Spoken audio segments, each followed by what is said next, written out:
What's up, y'all? And welcome back to Dad Needs to Talk. I'm your host, Robert, and today is truly a big step towards a new era. Today we'll be talking about the finale for Ranking of Kings, Sabikui Bisco, My Dress Up Darling, and the craziness that happened in One Piece 1044. So let's get to it. So, man, I am nervously excited as I'm talking to y'all today, right now, whenever you're listening to this, just because the potential of what I might be able to do if this episode comes out the whole way I envision and hope it would, then that will mean some very big things for what I'm able to do with the podcast going forward. So before I get into all that, as always, if this is your first time here, welcome. But if you're a returning listener or watcher, then welcome back. You know, at Dad Needs to Talk, we're always about fatherhood and family, manga, anime and TV, and sometimes video games. So like I said, I'm gonna go ahead and cut the music. I am excited, and like I said, y'all will know, because there'll be something later on in the show. If I get a chance to put in what I want to put in later in the episode, you will know. And I hope I'm able to do it because I teased it in my freaking logo. So first of all, for those of y'all that are watching the video version of the podcast now, I'm trying out some new stuff. So right now, y'all see I got like some new borders and stuff on my screen. I have a kind of like a new small, like, it's super quick, but like a new little intro video thing I'm trying out, as well as there'll be a new outro video thing that y'all will see at the end of the episode. If y'all checked out my Yakuza Reincarnation review video that came out Monday, then y'all got a small taste of what I'm trying to do. Cause like I said, I want to, expand, get more creative, do more cool things. And so like I said, it might not mean much to most people watching or whatever, and especially for audio only listeners, you're like, Robert, I don't care, I don't even see what you're talking about. But like I said, for me, like I said, just a way of being extra creative and stuff. So but how's everybody out there doing? Myself, I am doing pretty well. Like I said, today, obviously I delayed the podcast episode this week because, I'm trying to do better about listening to my body when it's like, yo, dude, you is tired. It is okay if you delay it for another day. So I did, and I'm glad I did because I'm doing the stuff that I'm doing now on the video, whatever. Plus, like today, my mind has just been like overflowing with ideas and stuff. So I've been like DMing so many people today, reaching out, making connections, setting up recording dates and stuff, whatever. Cause y'all, we are about to go to the moon. And maybe pun intended for something coming out later in the episode. But I have so many things, so many awesome people lined up for months. I was reaching out to people that like, okay, hey, we probably not gonna do nothing until like June, but we just getting conversations and stuff started. And so I guess trying to think but before I like dive too much into that or whatever, I just want to say today I'm also gonna be. I'll talk about it a little bit more when I get to it, but there is a new segment I'm gonna kind of start trying to do on a regular basis every week called Community Conversation, which is basically just like a hey, if you have questions, comments, thoughts, whatever for the podcast, I'm putting up posts right now like on my Twitter page and my Instagram, like the day or so of me recording. So, like I said, trial and error. I'm trying to experiment and see, because I do want to get more of y'all's voices and stuff involved in the show. And like I said, just like, bring more conversation. And so, like I said, of course, as always, there will be timestamps down in the description below. So if you want to jump to that, you can, or we'll get to it when we get to it in a little bit. But so, with talking about the whole, community and conversation stuff, whatever. So I am, kind of wanting to restructure, slightly shake things up with how I do the podcast, because, so I guess a little bit of background as far as like what I've been doing lately, because last week's episode was like a pre-recorded thing before I had, took my little trip out of town. So, so first of all, my trip out of town was super fun, super awesome. It was so great getting to spend time with my friends Bree and Gooch. So shout out to y'all if y'all are listening. My boy Gooch, I got to see my beautiful, I'm gonna call her my niece, Amala. It was so awesome to finally get to see you after she's almost 1 and I'm just not getting to meet her, but I'm glad I did. She was so sweet, and I think she loves some Uncle Robert. That's all I'm gonna say. Hey, Uncle Robert came in the door, and I went like this, and she came straight to me, and she chilled with me the whole time. She even put her to sleep unintentionally. We just chilling, just rocking out, and she done dozed off on Uncle Robert, but it's alright. But and of course, my friend Bree and her husband Aaron, shout out to y'all. Those of y'all that that follow me on any social media, Twitter, TikTok, Instagram. She's my friend that I had got or helped find all of the current volumes of Made in Abyss, as well as she's the one that I put it like the video and picture clips and stuff, whatever, for like all the awesome 3D printed stuff. Which I was gonna say this because I have something that I'm doing next week, but those of y'all who actually listen to the show, y'all get a little early preview. Because I'll go and say this now, because I usually don't like to talk about stuff too much before I do it, but I'm pretty confident that I will follow through with this.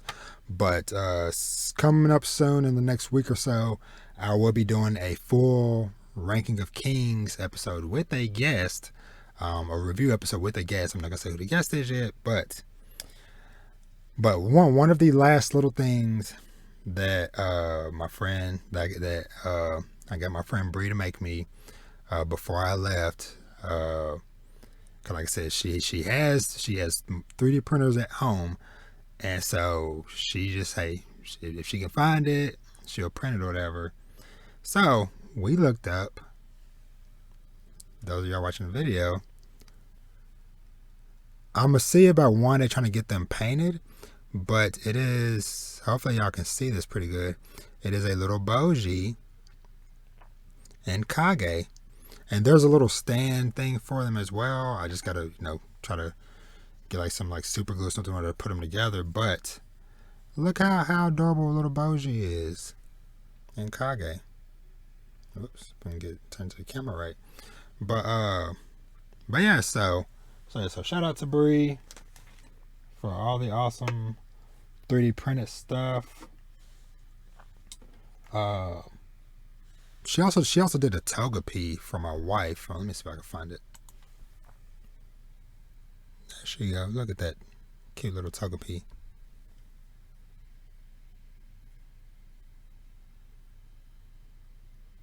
And this is my wife's favorite Pokemon. but yeah. So I had a very awesome time.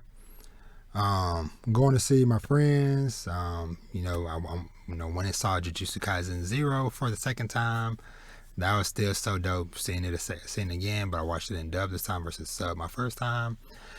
And yeah, and so with me kind of getting to take some time away from my home life and stuff, and just kind of like just unwind, relax, and have conversations and stuff with my friends. It kind of like got my mind going about some things that I want to focus on and do going forward, with my podcast, with my content, with my brand in general. And one thing, I want to do is I want to focus more on conversations and people within the community, because like I've said before, like I meet so many amazing people that I'm like, man, I want to have them on the show to talk and stuff, whatever. And so it's like trying to figure out, okay, where to fit that in and stuff, whatever, while also keeping up with the stuff I talk about week to week. And then it just like really made me think, because I was like, well, when I started this podcast, it was a way for me to kind of like basically talk, and like clear my mind, get my thoughts out there and things of that nature, whatever. I never like truly intended it to be like to get so deep and heavy into weekly discussions, and as far as like weekly and seasonal anime and weekly manga chapters and all that stuff, whatever, because that stuff I've just always been doing for years. And not saying I don't enjoy talking about that stuff on the podcast, but I don't want that to be just like my sole thing. Just like I don't want people to just solely think of me as like, oh, Robert, that needs to talk. That's a manga reviewer, because I do review a lot of manga. I collect a lot of manga, but I don't want to find myself like stuck in that hole to where when people are like, oh, okay, Robert put up a new video, it's manga stuff, I don't care. It's like, no, I want to have more conversations where, we might talk about manga, anime, games and stuff, whatever, but I also like to want to get to know people more, and bring different ideas and conversations. And so with that being said, what I'm going to experiment with doing is, there, and I hope y'all will go along with me on this ride and on this journey. But there might be some weeks to where, it might be a couple weeks in a row to where, I might have a guest or something on, and so I might not talk about, oh, the big thing that happened in a manga chapter or a big thing that happened in a anime episode that week. But what I would maybe like to do, and like I said, this is gonna be a lot of experimenting and playing around with stuff, but maybe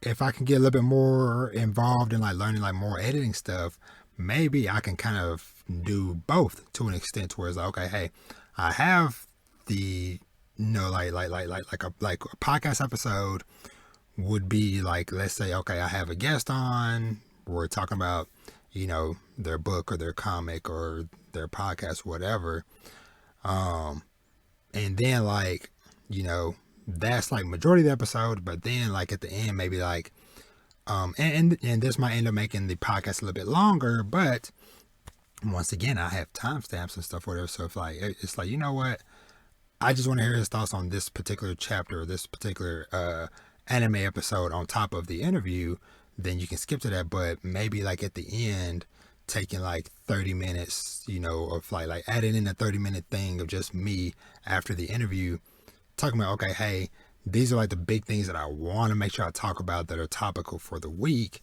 And then, like I said, just see how that all kind of flows. Like I said, it's gonna be some experimenting and playing around with stuff, whatever. Like I said, there's something I'm gonna try to do in this episode later, to where if that works out, then that's truly gonna open up the floodgates of like, okay, I can do this. So yeah. So like I said, I hope that y'all will continue to rock with me as I try to experiment and learn and grow. Because like I said, I really want y'all to hear and see all these amazing people that some of them that I talk to on a pretty regular basis, just on DMs and stuff, whatever, or we've been kicking around the idea of collaborating for months. One person, we've been trying to, get stuff lined out for almost a year. So yeah, but just know there's lots of dope things coming up. And like I said, we're just going to experiment and grow stuff, whatever. I will say shout out to, and I can't believe I didn't have this pulled up, but I did get another Patreon supporter, so I want to make sure I give them a shout out. Only name they have on their thing, they just have a Hedge VC. So if you're listening to this or watching this, shout out to you, Hedge VC, for being the third supporter on my Patreon. And so it's just a reminder for those of y'all, patreon.com/dadneedstotalk. If you enjoy what I do and you want to help support me, support the show, then, hey, go there, and there's no tiers. It is simply just click become a patron, and you pick whatever you feel like giving, whether it's $1, 10, $6.25, whatever. And with that, it's like, okay, I might release some reviews and stuff, whatever, like a little bit early, whatever, depending on how that goes.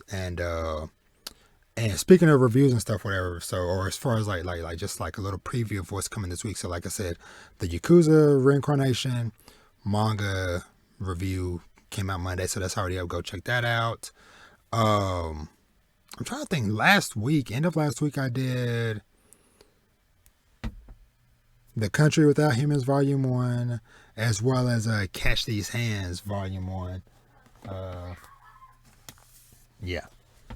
Catch These Hands Volume 1 and Country Without Humans Volume 1. I did both of those, so go check those out.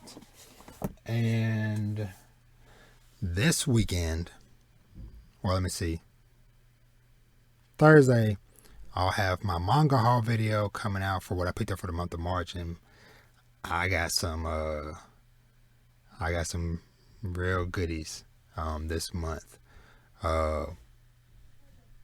One thing I got a little bit early, and some other things that I picked up were some very dope, amazing finds, something that I thought I would never get to have physically in my collection. So be on the lookout for that video.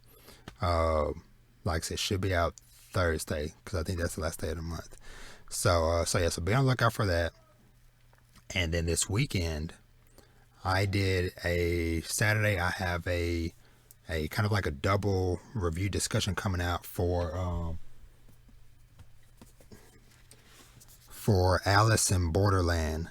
Now, what that video and episode is going to be, because of course I try to do both audio and video for everything except for the manga hauls, but it's gonna be talking about Volume 1 of Alice in Borderland, as well as Season 1 of the live action series, because I watched that too, and so that was really good. But like I said, be on the lookout for that. That'll be dropping this Saturday.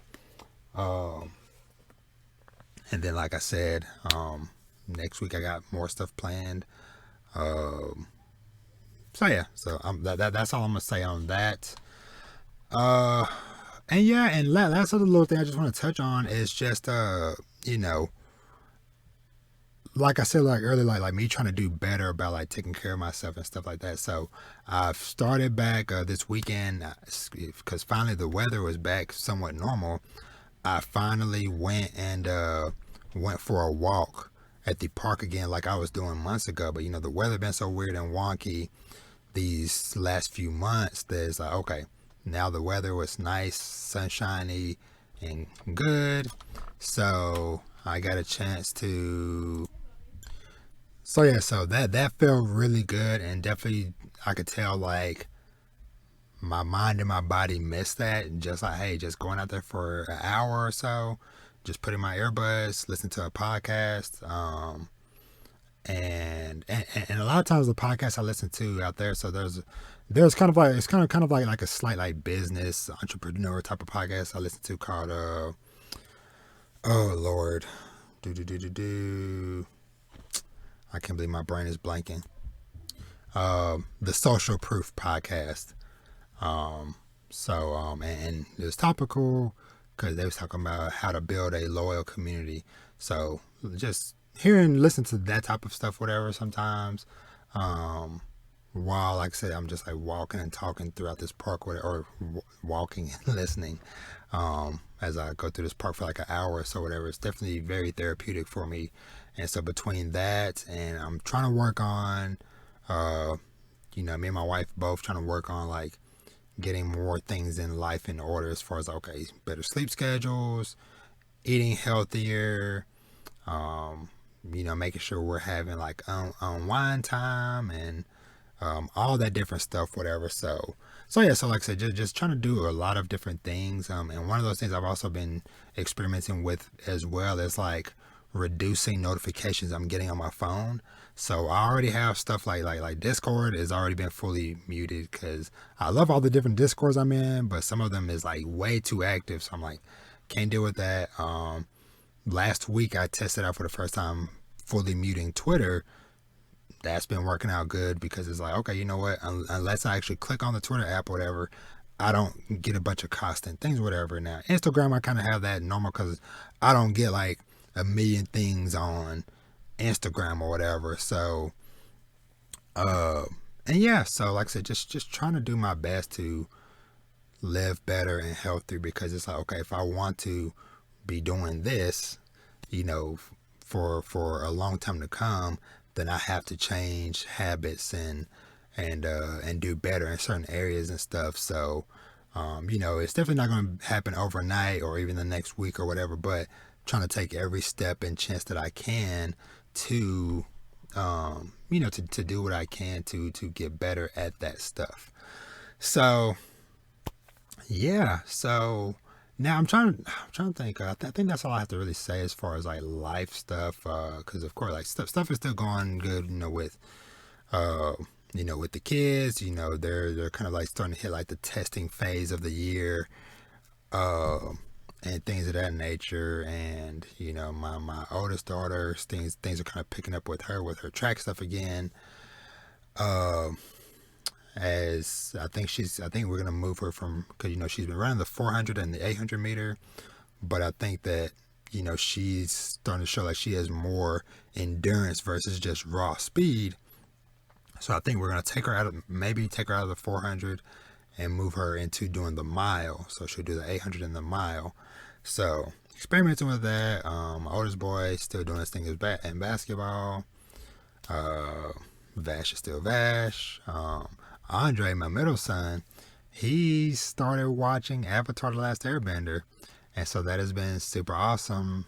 Him coming up to me every now and then and just like giving me his little updates of like, hey, like wow, Aang got hurt, and then like a couple episodes later, like, man, Aang has hair now, and just different stuff like that. So that's been fun. And stuff. So, but like I said, in general, life and family is good. Like I said, just trying to make adjustments for us all to do better and to thrive better. And so, with that, I'm gonna go ahead and kind of, like I said, like sometimes I'm gonna kind of maybe move this segment around and see like where it might fit properly, or whatever. But this week, I will start with it. And, oops, if I can get my screen to pop up. And actually, let me see if I can get this to show right. Okay, let me reduce my shelf a little bit. So, and this is just kind of so that y'all can, hold on, because some of this I'm kind of reduce. But just so that y'all can kind of, like I said, I wanted to get something that's like, okay, gonna kind of catch your attention or whatever. So it's just like, this is what I'm gonna try to post, whatever, for the question. So it says, Dad Needs to Talk podcast, community conversations, let's talk. And so, let me see. I really only got like one. Let me see. Uh, James, aka at that one welder guy, says Mondays suck. Hope all is well. You appreciate that, James. Yeah, I agree. Mondays do suck, but yeah, my Monday was pretty good. Um, and so the question I got that I think is definitely very topical for this week was from and apologies, James. I hope you're okay with me showing your Twitter thing on here. I didn't think about that. Like some experimenting, trying stuff, whatever. But James at Jimmy Quill 10 asked, "You've emphasized the importance of networking on many occasions, but what advice would you give to introverts who would like to try networking but not sure where to start?" And then my friends over at Religiously Nerdy at 3 Muslim Nerds also said, "I second that question." So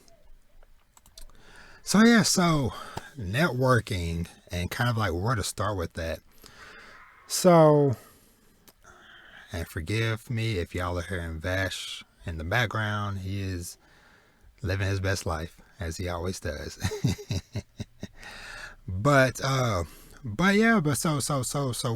networking and especially as James asks, if you're kind of trying to figure out like where to truly start. I think that especially with how things are nowadays. Hold on. And so yeah, like you said, if as far as like where to start and things like that, I think that there's a couple of approaches that I would kind of suggest. For one, I would say, and of course, I guess it also depends on like in what way are you trying to network, as far as wanting to collaborate with people, do things with them, or is it just even just as simple as just like, hey, I just want to talk more with you. I would definitely say like kind of start for lack of a better term, like local.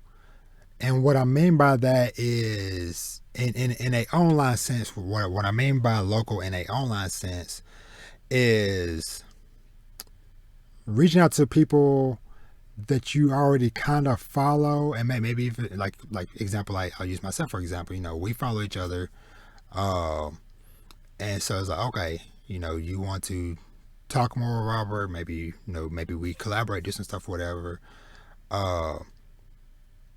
A lot of times it's just kind of just like being more active with what that person is doing, whether it's being oh hey like example with this, okay, I posted something or whatever that you're interested in talking about, so you commented or whatever, so that's a form of networking, I'll say, because it's like, oh, okay, I see you fairly often, James. As far as like you commenting on things, liking things, sharing things, and stuff like that.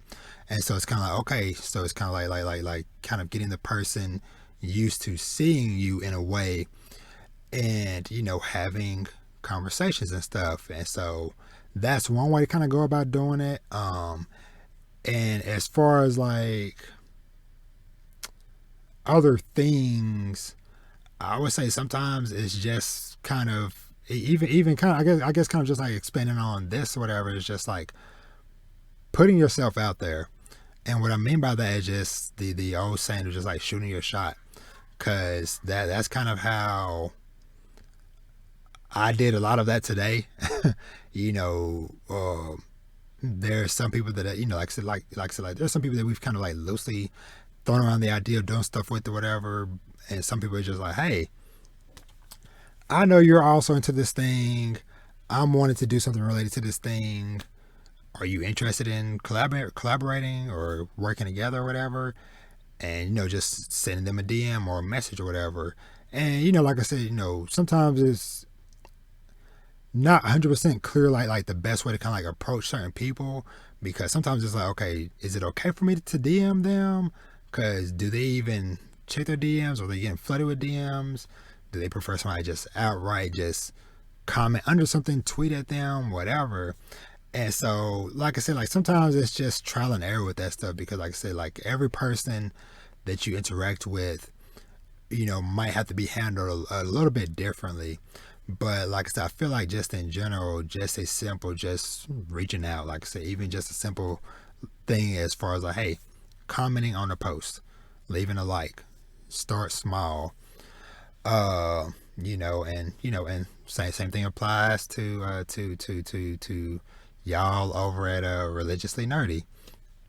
If y'all want to network with more people and things like that, because y'all, for example, I know that y'all do kind of go out to different conventions and stuff from time to time, and and I know I have seen, y'all have posted before that y'all have, met people and things like that.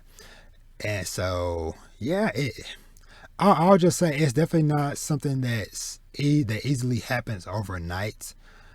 Cause I feel like even now myself, I kind of like hesitate sometimes, but I've been doing this for so many years, and I mean in the sense of like really networking with people, that my hesitancy sometimes goes away a little bit quicker than what it used to, just because of the fact of like, okay, hey, I have gotten more yeses than nos in a sense over the years, and or just in general, I've had more positive responses and stuff to that, because honestly,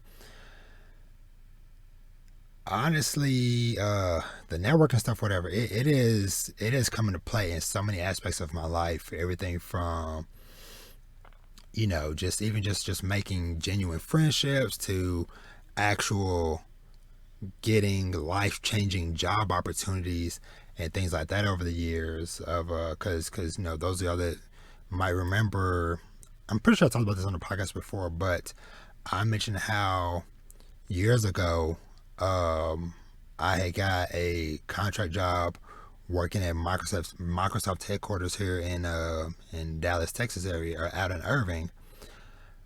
And that all started because I happened to be at the barbershop, right time, right place. And so that was a situation to where like the networking kind of got started by somebody else, because my barber at the time was a friend of my brother-in-law's. So I've been going to him for months, whatever. And just happened one day, I was in there, and there was a guy in there who was a IT recruiter that also had known the barber for years. And one day out the blue, for whatever reason, I say this every time I say this story, but it's like, I don't even know how or why the subject of Robert does IT work got brought up, but my barber mentioned, oh yeah, Robert, he does IT stuff. And then he was, oh yeah, Mr. Calloway, he's a IT recruiter.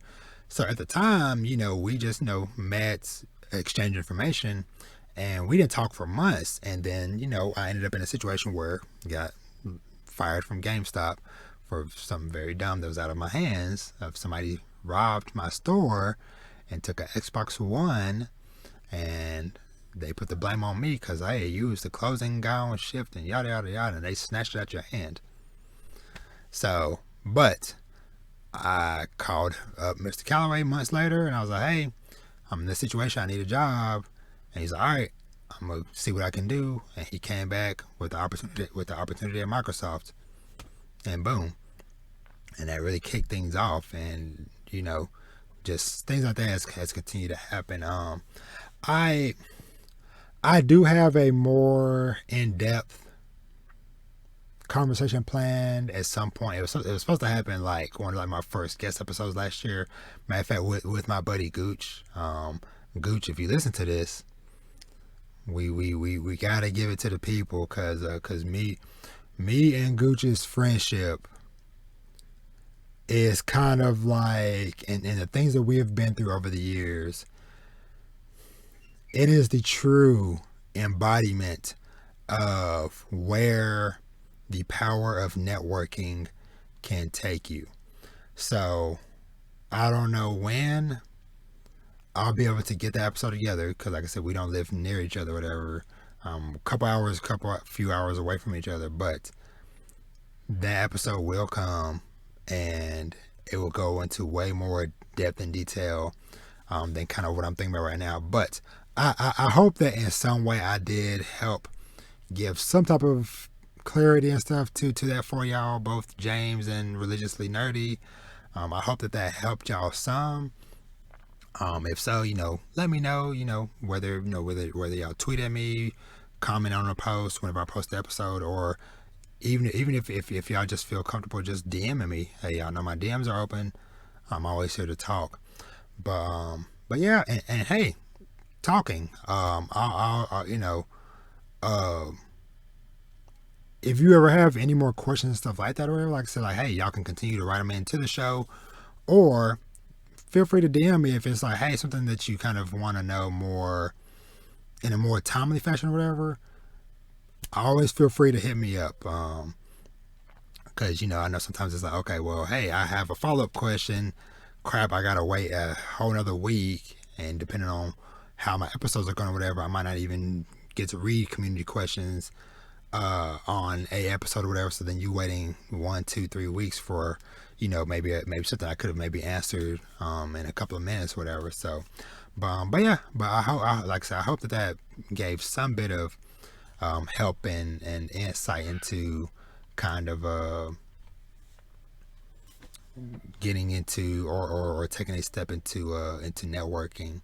And like I said, and I hope that just through some of these conversations and guest episodes I'm about to have in these coming weeks, I hope that because some of them are going to be focused on, oh, hey, we're talking about a certain anime or certain manga, but some of them will be more topical, actual like people discussions and mindset discussions and things of that nature that I hope, like I said, will be helpful and insightful to a lot of y'all out there listening and watching.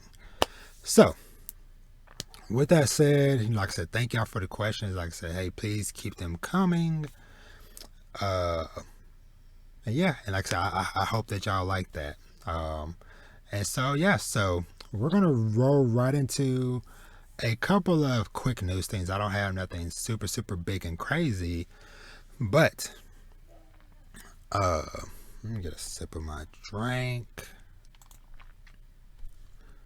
But a little bit of news, and hopefully one day I can maybe also make like some different little graphic things for all these different segments and stuff. But for now, you just get my face. But yeah, so with news, one of the first things I want to just kind of touch on a little bit is with Crunchyroll, and this is still but kind of like a little bit like muddy, like how, or like not 100% like clear, but it seems like they're changing how they're handling like the free episode thing. So the free episodes with ads, I should say. So it looks like with currently airing seasonal anime, they're not going to be doing the, hey, you can watch the episode a week later for free with ads. I think that's going away. Now, I think that they are still going to have the option to watch episodes with ads on other stuff that is not part of the currently airing season. Like I said, like loosely from my understanding, but hopefully they'll come out and talk about that a little bit more and give some clarification on that. Other thing I want to touch on briefly, because this week, PlayStation, Lord, and this thing is so weird, but this week PlayStation's supposed to be having like some pretty big headline or some various big news things happening this week from what I'm hearing. So one of them was they talked about their changes that they're doing to PlayStation Plus. So, and like I said, I'm gonna keep this super quick, but basically they're moving to like a 3-tier structure. So if you currently have PlayStation Plus, PlayStation Plus subscription, that's pretty much what the basic essential tier is going to be. So hey, if you already have a subscription, nothing's going to change. It's still going to be $10 a month or $60 for a year. The new second tier is called PlayStation Plus Extra. That's going to be $15 a month, $100 for a year, and basically that's going to add up to 400 PS4 and PS5 games. So that's it for that. And premium, the premium tier, the highest tier is going to be $18 a month or $120 for a year. And so that's basically combining PlayStation Plus and PlayStation Now subscription services into one. So they're complete. I think they're like fully phasing out doing PlayStation Now solo. But with this tier, they're gonna add in PlayStation 1, PlayStation 2, and PSP games for both streaming and downloading. And they're going to add PS3 games, but the PS3 games are only going to be streaming. Sucks, but that's how they're handling that. Let's see, and the games can be streamed on to PS4, PS5, and to PC. And let me see, I feel like there was like something else as part of that. So that's basically like what the tiers are. They're not doing like they're not going to do like the Xbox Game Pass stuff to where they have their biggest first party games are not going to be available day one. They're still not doing that, just because they said that they feel like that their games are of a caliber, quality and stuff to where it's like, no, we're not just going to give those away. Y'all got to still pay for those. So that's the new PlayStation Plus subscription thing. I'm probably not going to change, at least like right now, especially like until like I see like what some of the games are going to be. Now I did see like they're going to add like Spider-Man, both Spider-Man and Miles Morales, God of War, and they're adding like Returnal as part of that or whatever. So but we'll see what else they add in. Breath of the Wild 2 has been officially delayed to 2023. So Legend of Zelda Breath of the Wild 2, loosely titled, or sequel, that's coming out sometime next year. So it is what it is. And last thing I'm gonna touch on is some One Piece related news. So, and I'm gonna make this quick. But first off, I want to say One Piece, the dub for One Piece has officially entered Whole Cake Island. So in 1 year, or a little like a year and a half, I'll say, they were like the dub didn't come out for years, but then like in a year and some change, they finished up Punk Hazard, they did all of Dressrosa, they did Zoe, and now they're in or Zoe/Reverie, and now they're in Whole Cake Island, which means they are just one arc away from being caught up. Now, of course, there's still hundreds of episodes in between, but at the rate that they're going, in the next like couple of years, in the next like year or so, whatever, they might be fully done with Whole Cake Island. So, but that's just crazy because the Big Mom like musical scene or whatever, I just listened to a clip of that in dub or whatever, and it's still eerie and stuff, whatever. But it was just like so awesome to hear them get into that in the dub, and seeing hearing the Vince Smokes and some of these Charlotte children and stuff, whatever. But anyway, so other One Piece news. So this year is the 25th anniversary of One Piece. And so, yeah, that is like so freaking wild to think about, that this is the 25th anniversary for One Piece. And so they showed off a new logo for it. They announced the actor for who's going to be playing Shanks. His name is Peter Godot, I believe. They showed off a new key art for One Piece film Red with, I guess, the girl whose name is Red. So she looks interesting. What else did they show off? They announced some card game stuff. They announced One Piece Odyssey, which is a JRPG One Piece game. So that's pretty interesting. So they just showed off like they put out like a game or like a announcement trailer and stuff, whatever. But it's gonna have an original story that Oda wrote himself. So yeah, so that's coming out. They say later this year, and I think they said for PS4, PS5, the Xbox systems, and PC. So pretty cool. And I think that's it.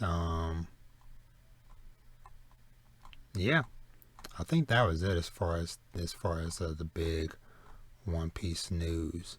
So yeah. So, and I think that's it for everything I had marked down for news stuff. Yeah, I think that's it for the most part with news stuff. Yeah, because like small stuff like there's a Halo TV show that's out now. A new Kirby game is out. Ghostwire Tokyo is out. Tiny Tina's Wonderlands game is out. And yeah, I think that's it for the most part. So let's dive into some of these shows. So let me see. I'm gonna start with just like some that I'm just gonna kind of give like quick thoughts on or whatever. So first off, I want to say I do have planned to do a episode in a couple of weeks that I'm gonna like fully go into, or kind of like reviewing this season as a whole, as well as like previewing stuff what's coming up for the spring season. So look out for that in a couple of weeks, because by then everything will be fully done for the winter season, as we get ready to start off spring season of anime. But so I just want to say well, actually, yeah, I'll go and touch on this. Let me see if I can find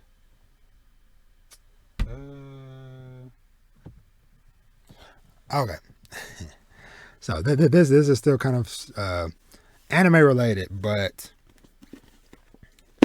today I saw that they announced that Level 1 Demon Lord and One Room Hero, this Goofy manga, and as I said on Twitter, this Goofy and Cheeky manga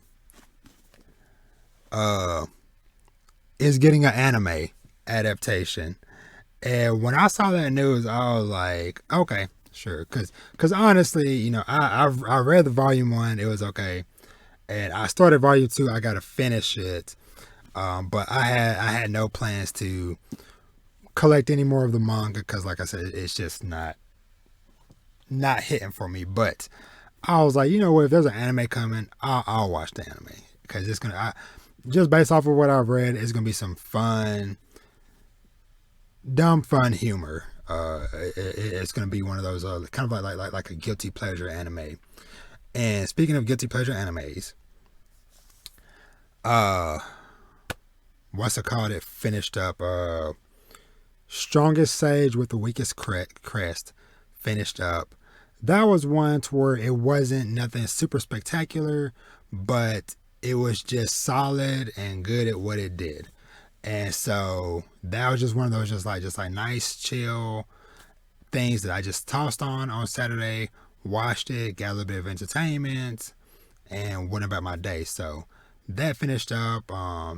That I really enjoyed that, like that last fight that they had like with that like really big demon, and actually seeing Maddie actually getting pushed in a fight, to actually like okay, he actually met a challenge or whatever, and we kind of get set up for things to come in the future. So I definitely hope that, maybe someday we'll get a season 2, but it's nothing that I'm like immediately clamoring for. It's like, oh, okay, if a year or two down the line they're like, oh, hey, they're gonna do season 2, I'm like, okay, cool, I'll watch it whenever it comes out.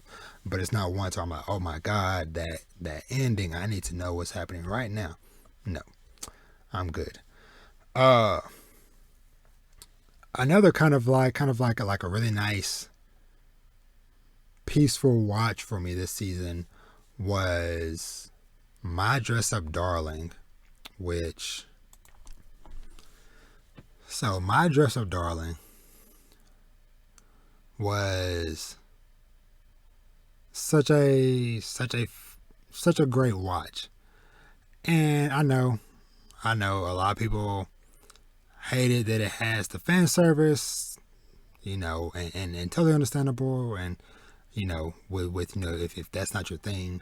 But for myself, it was just like a fun, wholesome watch. Just getting a chance to see these two characters, both Gojo and Marin, come together and bring out the best in each other. I guess it's kind of like one of the best ways I can put it is they brought out the best in each other, and this series also did really good on kind of like shining light on a couple things that I have like very little information or knowledge on. And of course they focused on one more than the other. And funny thing, I'm looking at the cover art for the anime, and it never really dawned on me until I'm just now watching, and I guess this is just hindsight, that the two sisters that they did the photo shoot with are in the background. I knew that there was like something in the background or whatever, but I never actually like looked and paid attention to who or what they were. That's funny.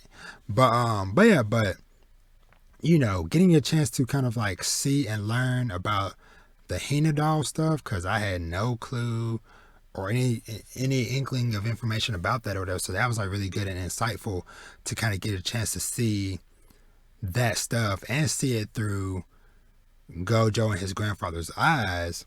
And then of course the star of the show, which was the cosplaying stuff, because I follow a lot of people in the community that do cosplays and stuff, whatever. And I of course know that it does take a lot of work and money and things that goes into what y'all do. But I feel like My Dress Up Darling like truly shines and like really spotlights in great detail like some of those actual processes. And this is just me speaking as somebody who has never cosplayed himself, but just the way of how much detailed information that they go into. Okay, sometimes hey, of course, hey, sometimes people are just like, hey, I like that character, I'm wearing a hat and that's it. But some people go super above and beyond, and they'll watch or read the source material and truly get into the character's mindset and stuff, and change how their eyes look, contacts, their hair, wigs, trying to get sometimes either 100% accurate recreation of the character's outfit, and sometimes putting your own creative spin on the outfits and things like that. And so yeah, that is just something that this show just like truly excelled at and just was so good at doing. And and just seeing, like I said, just seeing like Marin bringing Gojo out of his shell a little bit. Of course, hey, he's still a teen boy, still trying to get used to being with a girl, talking with a girl, being close to the girl, seeing a girl in very compromising situations and positions and things of that nature. But all in all, like I said, just seeing like their friendship and potentially love and bonds just like grow over time. And the way that this finale episode was, I truly enjoyed seeing some of these shots that they showed with with them at the fireworks celebration. Whoops.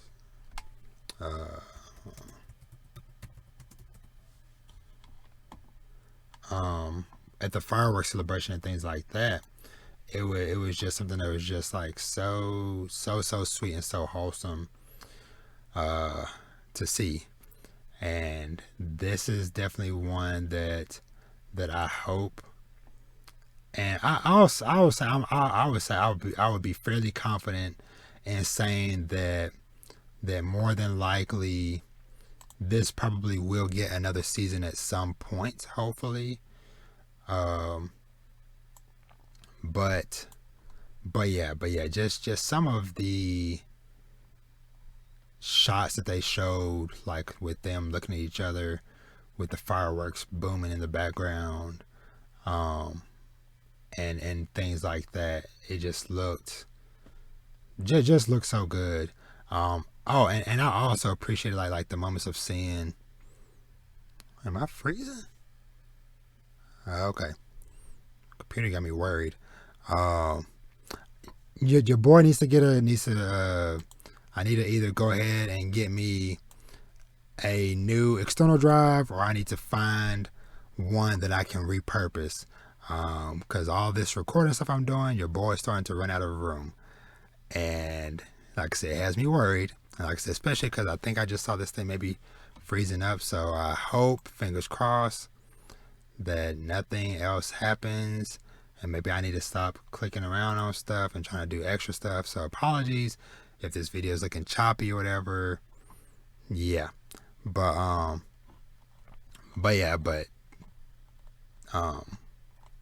forget, I ain't gonna try to find a picture or whatever, because I won't mess around and mess up my stuff. But yeah. But it was just such a good episode. And yeah, they were just so sweet and wholesome. And like I said, I truly hope that we get to see more of them in the future. Whoops, let me close some of these freaking tabs and stuff. Sorry, y'all. Hold on. Okay, sorry, because I think I realized what was actually going on. I forgot that because as I was trying to figure out some stuff, whatever, I had a very intense program running in the background, because I was playing around with it's a program called DaVinci Resolve for editing and stuff, and I forgot that I had that running in the background, because I looked at my my CPU stuff, whatever, and it was running 100%. And as soon as I closed that, it like dropped down to normal readings for the most part. Still kind of spiking up in weird places, but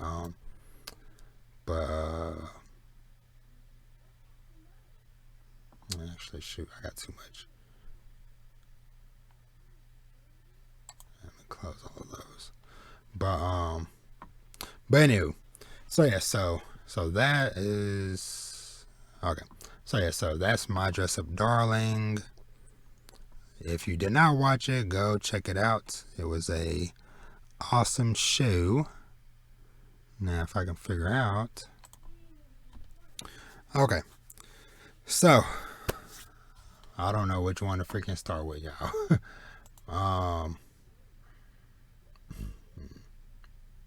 Let's start with Sabikui Bisco. Now, I know my homies over at My Check Waifu. Shout out to Paulo and Tail. Because I listened to their podcast episode this morning, or today on my way home. And it hurt my heart, but I understand where y'all coming from. Where y'all was like, man, Sabikui Bisco went from gas to trash. And I was like, no, why? But hey, I understand. I understand why some people feel like that. But myself, even with kind of how rocky some stuff got there at the end, I still fairly enjoyed it. through to the end. Just because seeing, because honestly, in all honesty, and of course spoilers for this episode, but in all honesty, I was skeptical from the moment that Bisco died, quote unquote died, because one, and this is because me already having other knowledge of that, the series was still ongoing. Like this season, from what I understand, is only covering volume 1 of the novel, and there are currently 8 volumes in Japan, with it still going beyond that. So it's like, okay, are they really going to fully kill off Bisco and they're still going for another 7+ volumes without Bisco? So I had a feeling that was like, okay, they're going to figure out some way to try to bring him back or whatever. Now, of course, I still feel like, maybe you need like a little bit more concrete information on how exactly that all works with, okay, you went to the molten rust, but somehow, you still came back or whatever, and now you have this glowing arm to where pretty much your whole body you're basically like a walking, living rust eater person, to where every time you shoot an arrow, when your arm glows, it is giving off like rust eater spores, and that's what they used to kind of help take down Kurakawa, Tenjin monster thing, whatever at the end. But I would say that was like super dope though. Just like every time he shot arrows, and it was just like giant mushrooms and stuff, whatever, everywhere. But like I said, overall, I still enjoyed it. Like I said, yes, it got very bumpy there at the end, and I would have had a tremendous amount of respect if they did somehow manage to kill off Bisco, but keep the story interesting and kept it going without Bisco. Because honestly, like that episode where he died, like, man, that was truly an amazing episode. Like, yeah, but he came back, and it is what it is. But I plan on, and we'll see how I do, but I plan on reading the novel. Now, I have never really read a light novel, but for this series, I'm willing to give it a shot and to see, how this goes, because I know, because like I said, from my understanding, they, this is what, almost 300 pages, 250 or so, light novel. And so if season 1 is majority this, I'm interested to see, because I know that they switched some stuff around, because I read an interview actually that somebody did with both the creator of Sabikui Bisco, the mangaka of Sabikui Bisco, as well as the directors and stuff of the anime, and talking about, how they kind of had to switch around some stuff, reimagine some stuff, whatever, for it to make sense for an anime, and things of that nature. And so kind of like resequence certain things. So I'd be curious. I'm definitely like very curious to see, okay, what's really going on. And I hope, fingers crossed, I really hope that I enjoy reading this, whatever, because volume 2 of that is coming out at the end of or April 19th. So that'd be cool to actually have some light novels in the collection that I'm enjoying. But we'll see, and you'll know if y'all see me do a full-on separate review for Sabikui Bisco. It will be about season 1 and this light novel, if I like it. But yeah, so Sabikui Bisco, like I said, good. Also, man, Pao Wu. First of all, her getting healed, loved it. And her getting healed, not having the spores anymore, or not the spores, the rust anymore, and her kind of taking over as like the leader of the city. And this, what did she say? Cause there is something that she said. Let me find it real quick. Come on, where did I put it? Come on, where is it? But basically, Pawu said, she said, I think Jobby was asking her if she needed some help, and she was like, "I just helped myself to the tongue of a living god," and referencing when she kissed Bisco, because Bisco basically like, "Hey, if you come back alive, I'll give you anything you want," and basically she's like, "Hey, I want you, I want that." I want that Bisco. I want that mushroom, if you know what I mean. But hey, Pawu. Hey, sometimes you gotta love an aggressive woman. That hey, she knows what she wants. She can go for what she wants. So she grabbed Bisco by the collar and was like, bring me those mushroomy lips. And like I said, like when she said like, "Hey, I just helped myself to the tongue of a living god." Whoa. Okay, Pawu, we see you. Woo woo woo. But yeah, Sabikui Bisco. Pleasant surprise. Like I said, for me, something that I knew nothing about, wasn't even on my radar for this season to where it is now. Hey, solid watch. I do not regret watching it for sure. And so yeah, so Sabikui Bisco, and like I said, potentially more thoughts from me, maybe. So, Big Dog and Big Shadow. Ranking of Kings, Season 1 finale. Our boy, young Bojji, and our other shadow boy, Kage. What a finale episode. What a finale episode. That was a really good and wholesome end to this season. Seeing everybody finally recognize Bojji, him actually getting the title, though only temporarily, but getting the title of King, and hearing people call him King Bojji, just really warmed my heart for real. But once he actually became king, and Kage feeling like, hey, Bojji made it, he's king, he doesn't need me anymore, and Kage going off trying to figure out his own life, but Bojji, basically both of them realize, coming to the conclusion like, hey, they truly need each other's company.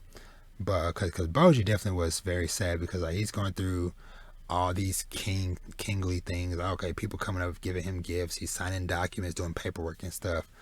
Kind of reminds me a little bit of which a couple other anime I need to finish. How Realist Rebuilt a Kingdom and Genius Prince's Guide to Getting a Nation Out of Debt. Those two. But yeah, Bojji doing paperwork and stuff. And basically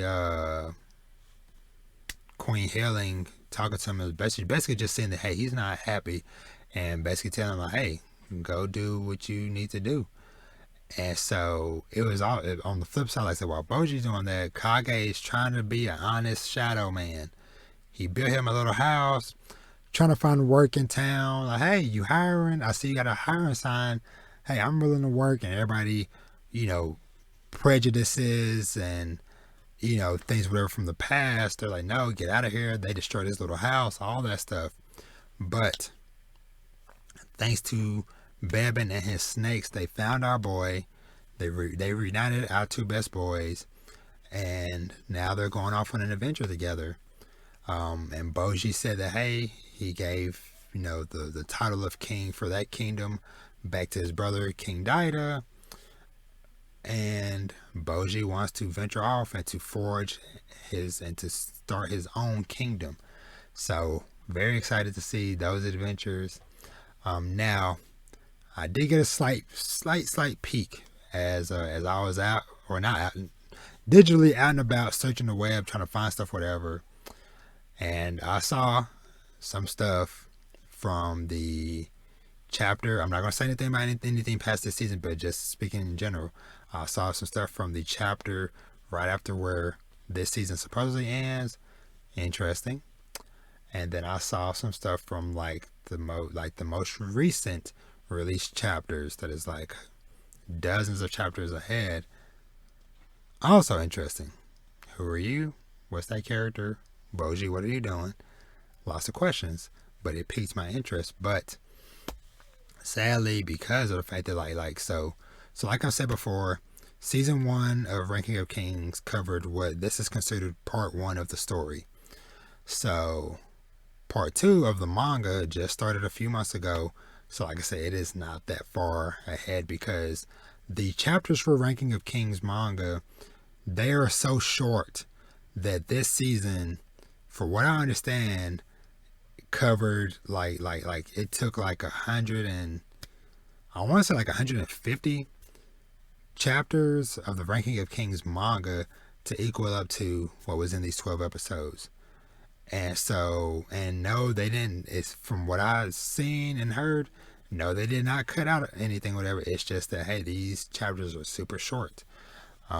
So like I said, like they, got to like the 150s or whatever, and the current chapter is like chapter like 180 something, 190. So Ranking of Kings, Bojji, you truly are the best boy. This series is truly going to go down as one of my all-time favorites. It will probably be a very long time, potentially, before we see a season 2. If we ever do see a season 2, it will be a very long time before it comes out. So, even though nobody right now, there's not even like any scans, like translated scans of the manga. That is how under the radar this thing was. But at most, hey, I might still kind of just skim through and at least like look at the visuals, because hey, I don't necessarily need dialogue to like 100% understand like what's going on. I can kind of like get the general gist of it or whatever from just images, but we'll see. I would love if like they ever did like physically start doing like the Ranking of Kings manga. Well, that would just be more of like a guilty collector thing, because it reminded me of like, oh yeah, the actual art of the manga is definitely not the best, but it is what it is. But Ranking of Kings, shout out to you, love you, go watch it, and there will be a more in-depth overall discussion of the series coming up soon, so be on the lookout for that. And so as far as like anime, so for this season, I want to kind of go back and like I said, like try to finish cleaning up. And these aren't like high priority, none of this stuff, whatever. But like I said, I want to try to go back and finish up Realist Hero, Genius Prince. I definitely want to get back on Case Study of Vanitas, especially after hearing like because I already liked the show, but it just fell out of my weekly routine. But after hearing the praise that Tale from Mike Check gave it, yeah, okay, that's when I'm probably gonna try to make a priority before I do the season, like the overall winter season review in a couple of weeks. I want to finish up Tokyo 24th Ward. I'm just like a few episodes behind on that. I'm current on Love of Kill. I think final episode of that comes out this week. So try to watch that. And yeah, I don't know, maybe one day when I'm just like super bored and just want to binge watch or read something or whatever, I want to go back. I want to see Platinum End to the end. I want to see it all the way through myself, because the clowning and the joking that Mike Check was doing on their podcast today about it or whatever, and just the general discussion I was seeing online about it, to where people were like, WTF, what happened? What is this ending? Towards I'm like, I gotta see it for myself. I gotta see what's going on. So maybe one day, plan them in, I might go back and finish that up. But definitely not a top priority right now. But yeah. So couple other quick things I want to touch on. So TV show Atlanta came back, and me and my wife together watched episode 1. And actually, hold on. So Atlanta came back. First 2 episodes came out or whatever. I can already tell, and I'm not going to spend a lot of time talking about this, but I just want to say in general, I can already tell that this season is going to be one to be remembered. Cause hey, the other 2 seasons were good, and man, the way they come in with these 2 episodes, they really make you be like, yo, what the heck is going on? Yeah, cause so me and my wife both watched that first episode. And, you know, basically, you know, this boy got accused of, or he, you know, showing out in class, got called from his parents, or his mom and his grandpa came up there. He got verbally yelled at and slapped by his verbally yelled at by his mom, and then slapped a couple times by his grandfather in front of one of the teachers. They called CPS. The mom thinks that the son called CPS, and I think the son, he's maybe middle school, I think. The mom CPS comes to the house. The mom thinks the son called the police. He's like, no. She pushes him out the door with them. He gets put into this foster home thing, whatever, with this crazy family. So the little boy, black, you know, it's these 2 white women together that have 3 other black kids. And they are living horribly. Like, she's quote unquote frying chicken, but it's just like chicken covered in flour that she threw in the microwave for a few minutes. Ugh. And so the kids are getting sick, all this other wild stuff, whatever. And anywho, so while we were watching or whatever, my wife was like, oh, they're I don't know if parodying is the right word to use in this situation, but basically kind of like in a way, kind of like doing like a parody of, I guess, some actual situation that happened in like recent years or whatever, of 2 women that was doing like a fake foster care thing, whatever, and then they ended up more or less driving themselves and the kids in a van off a bridge and stuff, whatever. And so, but they didn't do that or whatever, or the women did, but the kids managed to get out safely, which I was happy about. And just that moment where the kid just walks back home, finds the hidden key, goes in the house, starts doing dishes, and his mom was like, oh, you finally decided to come home. Not even concerned about like what the heck her son has been through like the last like few days or however long he was gone. But I was like, whoa, okay, this is where we're starting off with. And then that second episode, them being overseas in the UK, I believe.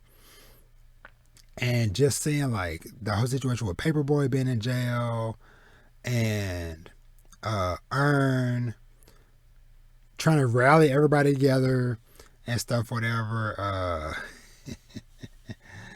And yeah, it was just a lot of crazy stuff going on.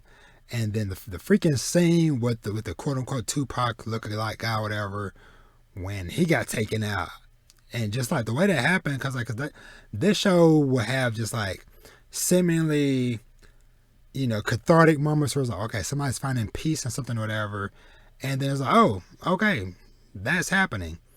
And then them playing freaking Tupac Hail Mary after the end of that scene, it was like, okay, yeah, we are in for some wild stuff. But yeah, but Atlanta is back. Atlanta is back, and so is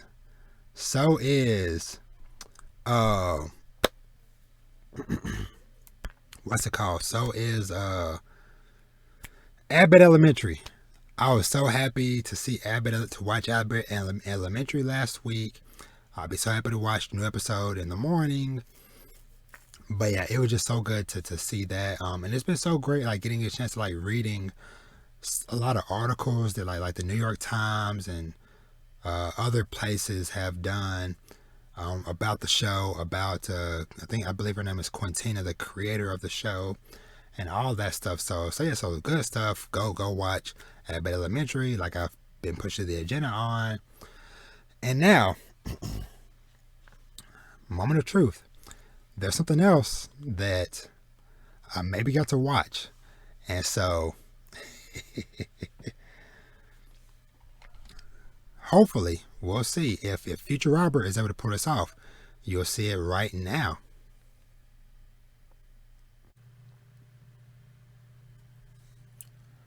What's up, y'all? If you are seeing this, then that means that my venture to establish cross dimensional, cross timeline communications was successful. If you're not seeing this, then I guess I gotta try again. And I'm just talking to myself right now. But, so, surprise, surprise, your boy just finished watching Moon Knight, the new Marvel MCU TV show starring Oscar Isaac. So let's dive into this. So obviously spoilers, mild spoilers. It's not like I know a super whole bunch, but first off, I just want to say the episode it was kind of trippy, to be honest.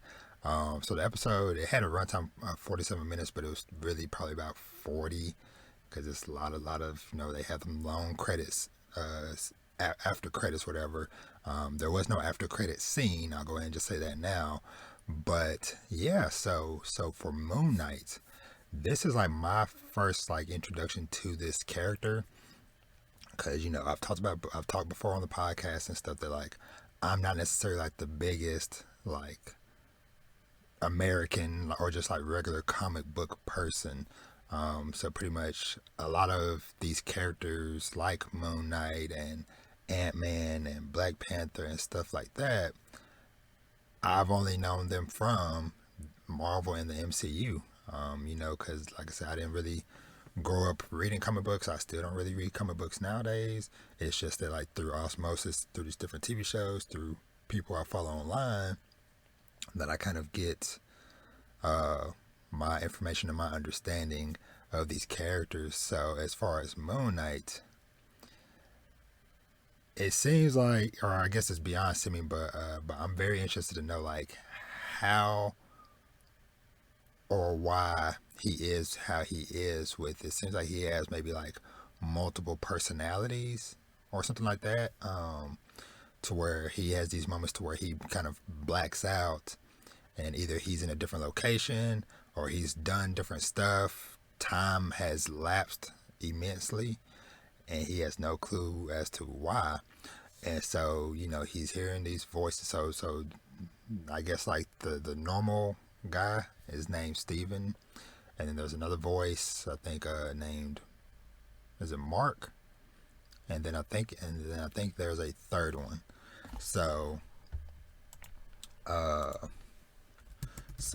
I am just like I said, like excited and interested to learn more of like why exactly. Yeah, Mark, Steven, and then I guess there's another one named Jake that they didn't really say by name, but you heard the voice. But yeah, it's just like so trippy. Just like even like when he's like walking through areas with like his reflection and stuff, whether it be mirrors or whatever, and it's like he'll keep walking, but his reflection will stay still, or like them trying to talk to him and be like, "Yo, hey, Steven, you give me control."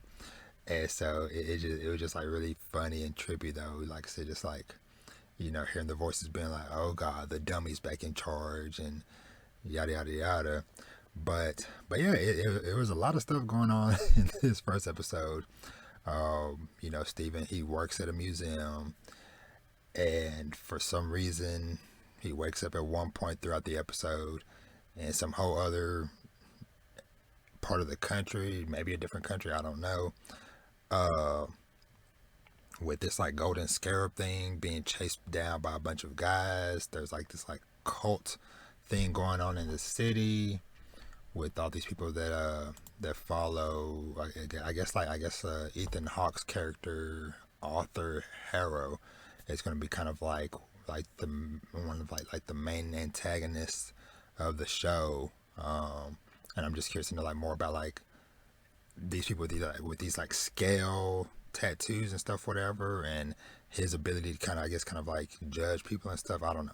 Like I said, it's a lot going on, a lot of stuff to try to parse and make sense of. But like all the other MCU shows or whatever about characters that I know very little about, I am just here for the ride.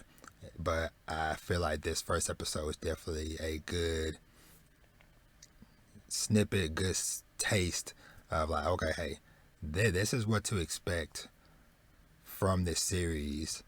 And so I am curious though. I don't know how many episodes it's going to be. Let me see if I can find out.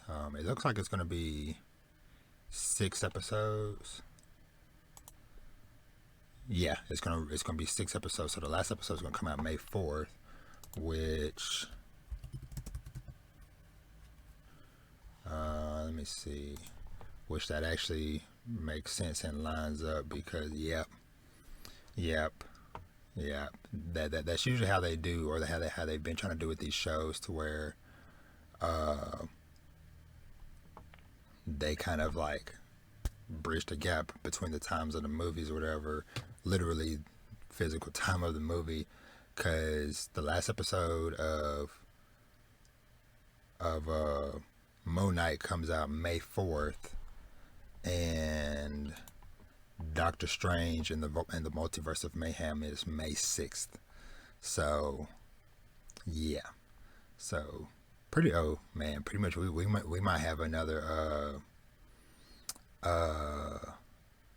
Hawkeye Spider-Man situation, to where the final episode, or I think it was the final episode.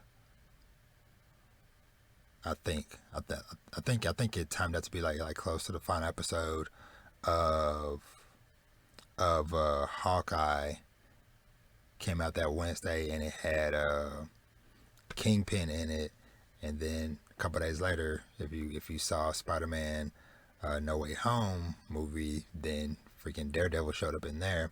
And so I'm curious, like, okay, are they going to do anything in Moon Knight to bridge that gap into MCU? I mean, into Doctor Strange movie. But that makes me even more excited, just to see like how they're going to tie this into the bigger scale, bigger scope and picture.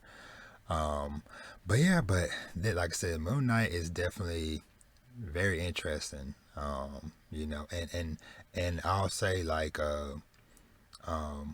it was also very, I don't know if good, however to phrase it, whatever, but like at the end of the in the credits, whatever, they also had like a website and stuff, whatever, for people to reach out to as far as like getting more information about multiple personality disorder and things of that nature. But like I said, I'm curious to know more. Didn't get too much from supporting cast yet. There's his boss at the museum. She's a butthole. The main security dude couldn't give a care because he just sits there all day watching otter videos. Oh, and of course, I gotta shout out the part that I really loved was when what's his name, Ethan Hawke's character was basically showed up at the museum where Steven was, and was trying to explain to him like all this different stuff going on, and then talking about how the god Ammit, because of course this is dealing with a lot of Egyptian mythology and things of that nature, but how like the god Ammit was betrayed by his avatar, as that and Oscar Isaac's character is like it's oh yeah blue people, yeah, I like blue people, and Harrow was like no, and then and Oscar Isaac or Steven is like oh, you mean the anime? I was like yes, pushing the Avatar Last Airbender is anime agenda. Love to see it. I can't wait to see. I'm pretty sure. I'm curious if Avatar is trending. But anywho, I don't have too much more to add on. Like I said, I just wanted to get my initial thoughts out on this first episode, and like I said, kind of test me kind of doing this where stuff might kind of happen after I record and yada yada yada, but before it goes live. So hopefully y'all see this, and let alternate timeline Robert know that hey, this was successful. The first episode of Moon Knight was pretty dope, and can't wait to see more as we are on the road to Doctor Strange, and I already tell things are already getting strange in Moon Knight. So yeah, but let me know, if you already have established knowledge or know about Moon Knight. Are you excited for this show, or are you just in the same boat as me, to where it's like, hey, I don't really know much about this character, but hey, Oscar Isaac is doing it, and I like his work and stuff, everything he's been in or whatever. So, but yeah, just let me know. And this is so weird to do, but back to other timeline Robert. Catch y'all later.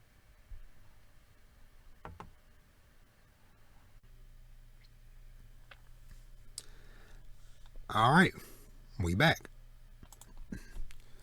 So we back, or hopefully we back. Hopefully Robert from the other timeline was able to insert something very dope. Cause like I said, I put it in my intro. So I hope that went off smoothly. And if not, I'll just talk about it at another time. But hopefully, if everything went well, I got to talk about a premiere of a very dope Moon Knight. I'm just stop beating around the bush, trying to be cute about it or whatever.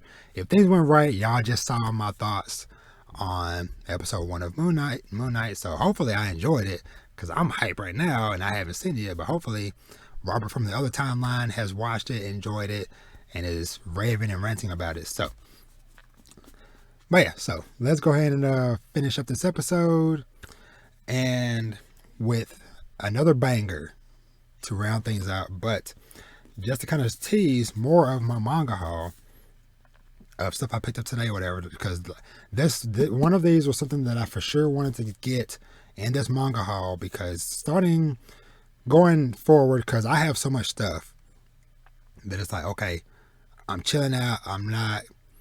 I'm trying to avoid, because honestly, I'll admit I kind of got hooked into the manga haul, the manga buying hype. It was like a drug. I'm buying, knowing full well that some of the stuff I probably won't be reading anytime soon. Because heck, there's stuff that I bought, like some of like the first things I bought a year ago that I still haven't read, and it's like, okay, yeah, Robert, you need to chill.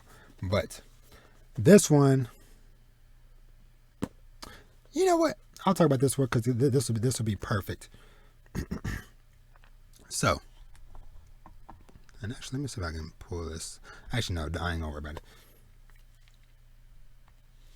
Well, I'm gonna show this one first. So, Blue Period, Volume 6. is out. And so with this volume, this marks the end of where the anime, season 1 of Blue Period anime stopped. And if y'all remember, and I'll put a link up here, a card up here for my review of season 1, but I truly loved that season. I truly loved this series. And so I wanted to pick this up, one, to support it, and two, just because of how awesome the ending of the season was, and the afterthought of what the author puts in here. I'm gonna see if I can try to read it real quick. So the next arc for Blue Period, with volume 7, which is coming out in July, I believe, June or July. That's where I'm gonna start my collection, because that'll be 100% all new material to me. But and that's called the University arc. So this is the author afterthought. So, and it starts off to be continued in the University arc. And remember from season 1, the last shot of Mori seeing Yaguchi's final painting that he used in the exam. So the author, Tsubasa Yamaguchi, says, "This isn't the end. Also, to every one of you who read up to this point, thank you. At first, I planned for the exam arc to finish around the 3rd volume, but it ended up going all the way to the 6th volume. It came pretty far. However, if I had cut it short instead of the exam arc, it would have ended as a story about exams. So I'm happy and grateful that I've been able to draw up to this point, and that I'll be able to continue drawing from here on. By the way, those of you who read the afterwards may already know this, but this manga was not only made by myself and my editors. I've borrowed works of art whose copyrights have expired. I didn't include them in the afterword, but I also got a lot of help from so many people who did all kinds of research for me and introduced me to all kinds of artwork. This manga might have been something entirely different without all of your help. I would like to take this opportunity to offer you my gratitude. Thank you very much. Also, when I talk about modern and contemporary art in the story, it always involves securing rights, and that requires the cooperation of even more people. I don't know where this manga will go or what it will be able to do, but if there is anyone in the art world who's reading this, please help me. I hope you all will continue to enjoy Blue Period as a way to pass time. Tsubasa Yamaguchi." Beautiful. Truly beautiful. And like I said, because I read that when I was in the store the other day, because I saw this, I was like, oh, okay, this is out. And I read that, and I was like, it truly stuck with me. And so when I went to pick up this other volume I'm showing in a minute, I was like, I need to have that in my collection. Because like I said, that series truly means a lot to me. And so the other thing I wanted to make sure I get, because I saw it floating around online, people have already gotten it, because it's, thank you Barnes & Nobles for putting stuff out 2 weeks early again. Sakamoto Days, Volume 1. Your boy has it in his hand.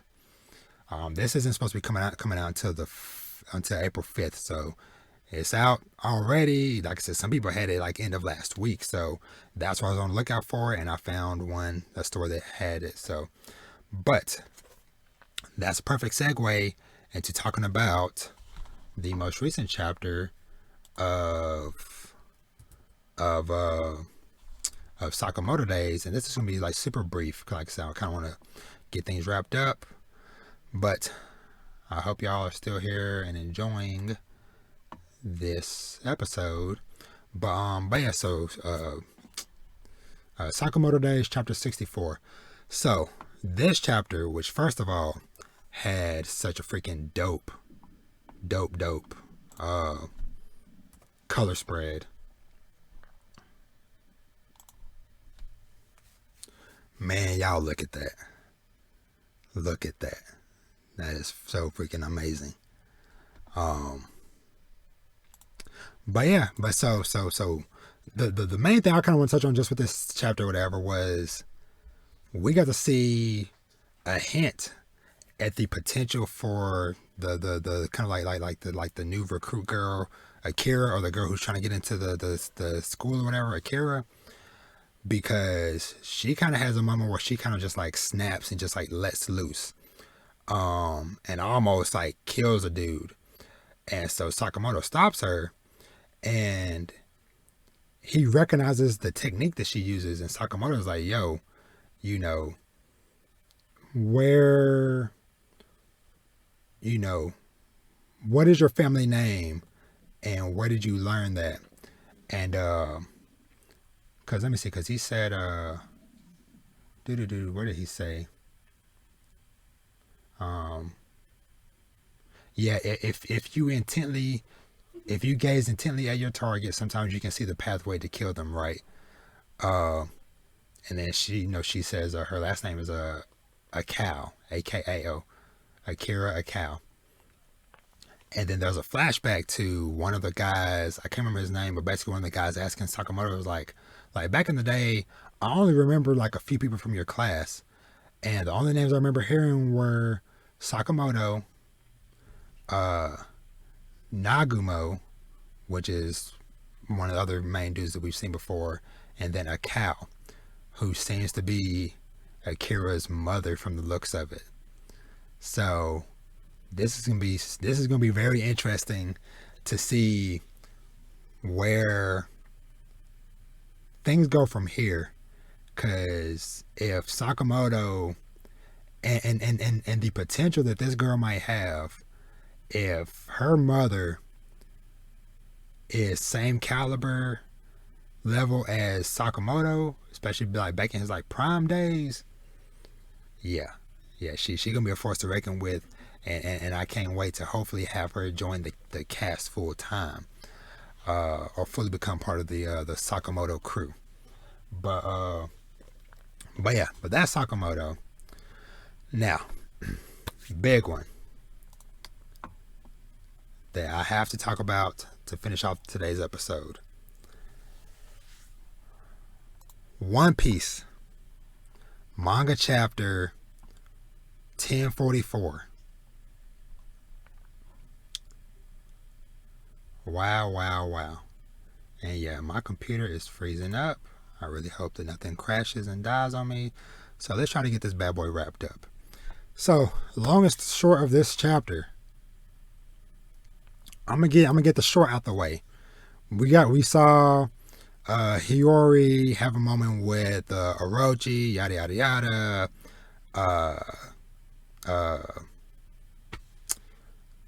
Kanjuro came back, set him on fire, blah, whatever. Maybe he's dead, maybe not. Don't care. Cool moment for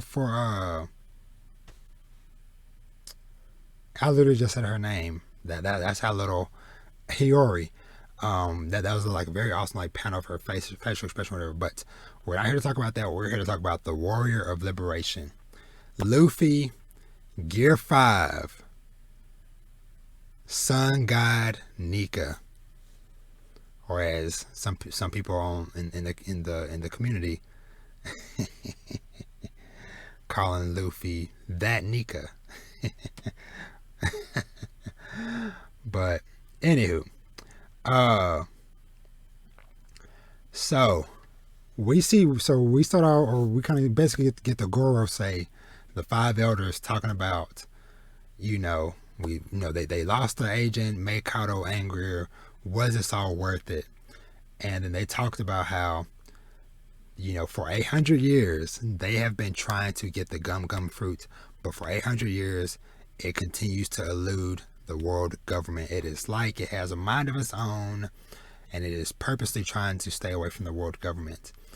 And it says that the gum fruit's true name and type is a zone fruit. It is a zone type human fruit mythical model Nika, possessing a body with the properties of rubber, and fighting in whatever way he fancies, bringing smiles to the people. The Warrior of Liberation, also known as Nika the Sun God. Awakening brings his rubbery body greater physical strength and freedom. It is said that in all the world, there is no power more ridiculous. And yeah, the way we saw Luffy using this ability this chapter, it was just so epic from jump. Like when he freaking stretched his giant hand from the freaking rooftop, or honestly when he woke up and he was first transforming, the shockwave of Conqueror's Haki is just knocking people out left and right all through Onigashima. Dudes' fan, foaming at the mouth left and right, and people are like, oh my god, is this King's Haki? What is going on? Giant hand comes through, grabs grabs Kaido, the same way how Bojji grabbed that snake in that flashback in Ranking of Kings. He yanks Kaido through the roof like a toy. He just grabs him and just like, come here, boy, through the roof. And we start to see like all these like really exaggerated cartoony things happening, like characters' eyes popping out their heads like old school Looney Tunes and stuff, whatever. And Luffy looking super kind of buff and beastly, bouncing around. Kaido being happy. He's like, yo, hey, Straw Hat, you survived. Thank you. Because basically he's like, hey, the crap that dude pulled earlier, whatever, I definitely did not want things to end that way, so I'm glad that you survived. Here, have a blast breath. And Luffy, cartoon eyes popping out of his head, touches the ground, pulls it up, pulls the ground up like he grabbed a sheet, and just stretches the ground up, rubber, flexes it, and just reflects Kaido's blast breath right back in his face. And Luffy's just laughing as we see him laughing with the words Gear 5 under it, as Kaido, says, sorry about that idiot earlier, I didn't want to win that way. And Luffy just says, don't sweat it. Let's finish this up. And so I am so happy we are not on break. We are getting a new chapter this, next week. So I am super happy, super hype to get that chapter and to see Luffy really going all out. And it was just so awesome, just like seeing all the reactions of people in the community, in the One Piece community. Listen to the One Piece podcast over yesterday and earlier today, and all this amazing stuff where they're just kind of like finally coming together. But yeah, just truly a momentous occasion of kind of getting so many things all in one. Finally getting information about Joy Boy and Nika the Sun God, and speculations like, okay, what will there be a Gear 5? Will there be Awakening? And that all of this stuff ends up being tied together to where it's like Gear 5 is his awakening, and that activates his true nature of his fruit, which is actually a mythical zone fruit, or mythical zone fruit. And yeah, I am just ready to see things get wild and crazy, and to see like what the heck Oda brings to us. But yeah, this was truly a momentous occasion for the series. One Piece 1044 will be one of those landmark chapters, just like when Luffy went Snake Man, or anytime Luffy goes transforms. But I feel like this is like a pinnacle above that. Just as iconic as like the chapter where Roger laughed, and the chapter where we got all of the Emperor's bounties, and yeah, just so many, just years of build up, and this chapter drops the week of, them doing all the 25th anniversary announcements and stuff for the series, and it's like, man, so many years and chapters and time from Oda building up to this moment to where it's like, man, I cannot wait, like I said, to see next chapter, to see where things go. And yeah, because it is going to be a fun, wild ride. And so, with that being said, I need to wrap things up, because this is going to be a pretty meaty episode, especially if I get to add in the Moon Knight stuff. Hopefully, fingers crossed it happened. If so, good job, Robert, from another timeline. If not, hey, we'll figure it out next time. But if I did do it, then best believe I'm going to be able to do more shenanigans in the future. More Robert, multiple timeline stuff going on. But yeah, and I think that's gonna do it. And yeah, I need to wrap it up, because it is past midnight, and hopefully this might be one of the last times I do a recording this late. Because like I said, I'm trying to work and do better on stuff, whatever. But yeah, like I said, I hope that y'all. Let me go and get the outro music and stuff going.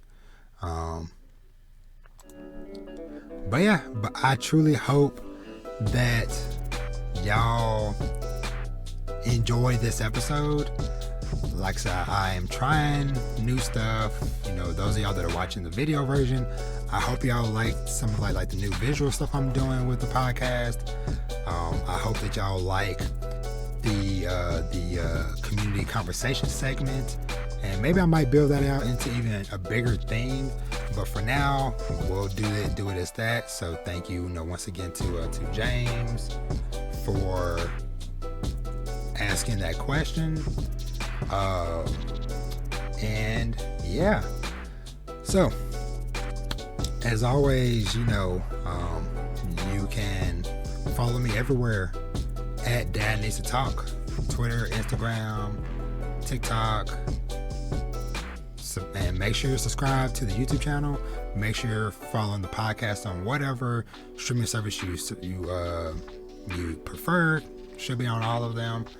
And yeah, and like I said, if you enjoy what your boy does, please consider going to patreon.com/Dad Needs to Talk.